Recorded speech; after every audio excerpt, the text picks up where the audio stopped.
अस्सलाम वालेकुम। वालेकुम सलाम। छा नाम आहे तव्हांजो? जी सिजाद हुआ। सजाद। जी हाँ। ज़ात आहे? रिंदवा।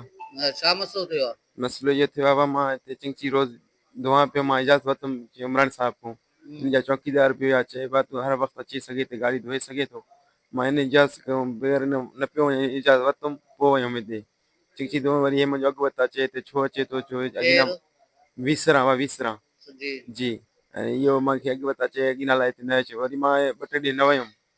अॼु मां निकितुमि बरसाति बंदि थियो अॼु मां निकितुमि पंहिंजी गाॾी कढियमि सवारी हिते बाईपास ते लाथो लाणकाणी वारी हिते लाथुमि हिते ॿिया बि छोकिरा मूंखे सॾु कया हिते चांहि पीअण हिते ब्रेक कयासीं हिते बसि अचानक हे रिपीट सां कटे आया बंदूक सां कटे 4-5 छोकिरा हुया बसि अचानक सां अची फायरिंग मूंखे इहो छिरियो बि लॻो आहे गोली मूंखे हंयं सां किथे लॻो आहे छुरियो? हिते कंध पुठाणी में लॻो कंध आहे? में लॻो आहे जी जी। हाँ। सुञाता हुया तव्हां? जी न सुञातासीं विसरा हुया बस बसि। ज़ात ई ख़बर आहे जी तव्हांखे। जी हाँ। पोइ हिन वाक़े खां बाद पुलिस आई आहे? पुलिस भाई हिते आई आहे हुते न आयो आहे। हिते आया हुआ? जी हाँ हिते आयो आहे। त उन्हनि छा चयो? हुननि बसि इहो ई मूंखे कुटे बसि इहो फायरिंग करे पोइ पाण विया मां हिते पंहिंजी गाॾी बि पाण हलाए आयुमि पंहिंजो घर वियुमि त मूंखे घर वारा हिते खणी हिते आया। ठीकु आहे। किथां जा आहियो असल? असल बलोचिस्तान उस्तान मां। फिलहाल नादर शाह में पिया रहो? जी हाँ। ठीकु आहे। जीअं मां छा मसइलो थियो हुई ऐं भाउ केरु आहे तव्हां छा थियो? जी मुंहिंजो पुटु आहे नालो?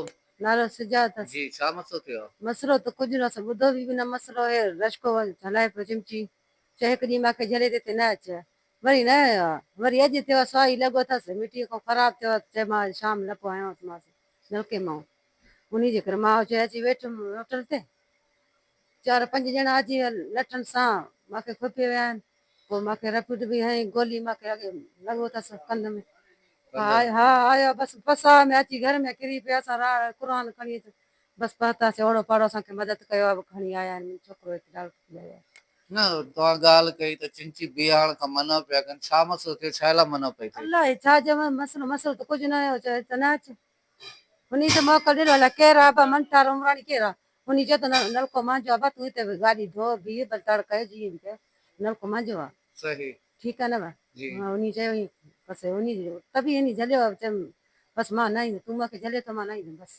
ॿियो कंहिंखे चई? अलाए छोकिरे विसरण खे मां चयुमि मां चयो मां न ईंदुमि अॻिना लाइ पोइ मां न वयुमि अॼु मां सवारी खणी बाईपास ते हेॾे वयुमि तो मां हिते वेठुमि त बसि अचानक आया बसि बंदूकनि खे साउण या बसि माण्हू साउण या मां सां अचण सां बसि फायरिंग गोली मूंखे लॻो छिरियो पुठाणी में लॻो आहे।